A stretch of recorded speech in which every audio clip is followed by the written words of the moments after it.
When Mike Babcock left the Detroit Red Wings to become the new head coach of the Toronto Maple Leafs, two best friends from Toronto, Jake Mednick and Thomas McColl, decided, why don't we put Babcock's face on a sock, call them Bab socks, and sell them?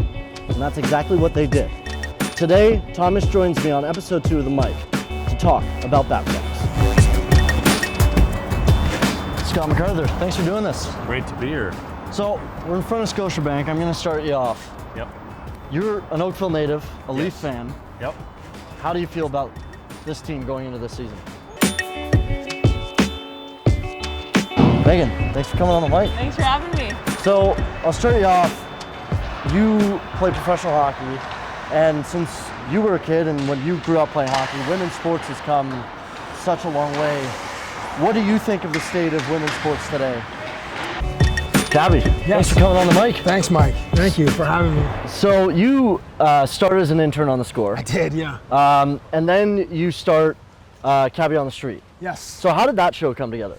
Billy, now I'm all strapped in here, ready to go, and you've been playing sledge hockey since you were 12. And you played for lots of different teams. I was wondering, how did you first get into the sport?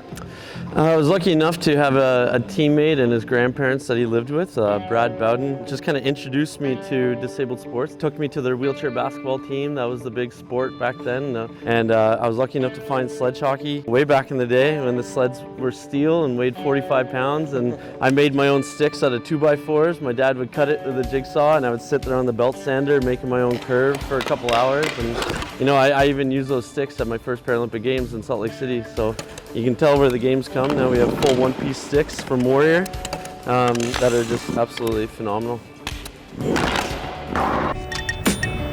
Welcome back to The Mic. This is episode 8, and today my guest is Ellen Hislett. Ellen and her two best friends from Queen's University have created a new media platform called The Gist, a platform aimed at helping women take part in the sports conversation. Today, I'm with Ellen to get the gist on The Gist. Ellen, welcome to The Mic. Thanks so much for having me. So, you are the co-founder of The Gist. What is The Gist?